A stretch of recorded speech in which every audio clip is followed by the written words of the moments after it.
Hello guys, welcome to Sit Astrology Studio, and today we will be discussing about the concept of marriage in astrology. So you all are aware of the word marriage. What does it signifies? I think it's a very normal thing for all of us, and I would not be explaining you what marriage is all about and what is marriage. So we will be directly going to the techniques in astrology, from which we can determine that um, how do we judge a marriage, a possibility of a marriage in a horoscope.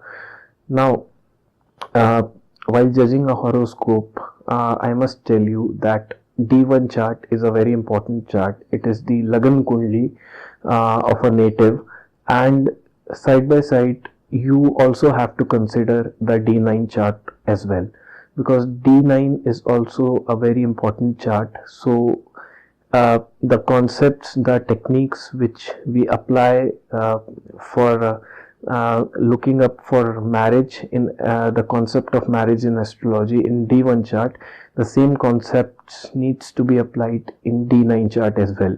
So there are certain techniques. First of all, you all should remember that what houses are responsible uh, for the which indicates the marriage in a horoscope. So second house, seventh house, fifth house, and 11th house are the houses of marriage. Especially the main focus will be on seventh house. Lagna is also considered, but that is a different concept. But I will be telling you that what are the combinations from which you can um, you can judge in a horoscope, that these, according to these combinations and planetary combinations and conjunctions or aspects, you can determine whether this horoscope signifies marriage or not.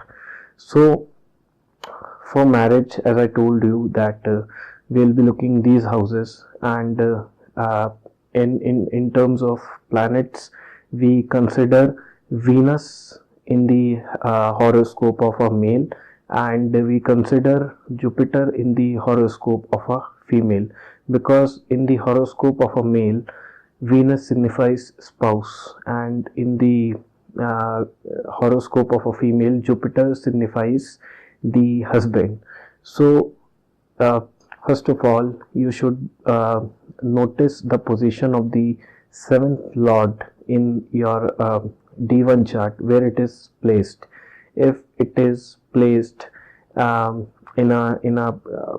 benefic situation with benefic aspects and positive uh, uh, planets, then you can say that yes, the marriage will occur in a without any hindrances, and it will be a happy married life. So you also have to consider the fifth house. Why fifth house? Because fifth house is 11th from seventh house. Now any it's a concept in astrology that any house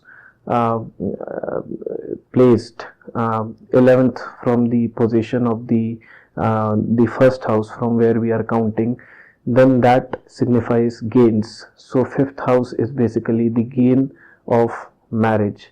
So you also have to consider the lord of the fifth house, lord of the seventh house, lord of the 11th house, because 11th house is also the second house of marriage, and second house of your D1 chart as well, because second house represents the family, income as well, and speech. So in terms of family, if we consider the family part, then second house is very important in astrology for marriage. Marriage, if we talk about marriage, so you have to look that what kind of positions these planets are being placed in, what kind of positions are they having a benefic aspect of certain planets, are they in a positive situations, then definitely the marriage will occur. Also, the same thing you have to look in the D9 chart, especially you have to look the first house and seventh house position, the lords of the first house and seventh house, where they are placed, how they are placed. If they are having a very positive placement in the D9 chart, then definitely the marriage will occur. You also have to consider the role of planets here. Now, the planets plays a major role, like Rahu, Ketu and Saturn. If Saturn is placed in the seventh house, then it signifies the delay in marriage. If Ketu is placed in the seventh house, then marriage can happen or it may not happen. It depends on the yogas which are being formed in a D1 chart. That is a totally different concept which I'll tell you later. And if Rahu is placed, then there are very disturbances in marriage. So these are malefic planets, but Saturn is a kind of planet which will definitely promises a marriage, but it delays a marriage. Also, you have to look the transits as well. Now, in transits of planets, you have to consider two planets. One is Jupiter, another one is Saturn. So Jupiter and Saturn, you have to look the transit, where they are transiting. If they are transiting from the first house of your horoscope, of your D1 chart or D9 chart, or the seventh house, or if they are transiting in some other house but their aspect is in first or seventh house, then definitely it promises a marriage. Also, the most important thing, when your marriage will happen. This is the most important thing, the timing of marriage. There is a promise of marriage in a horoscope, but we have to see when the marriage will occur.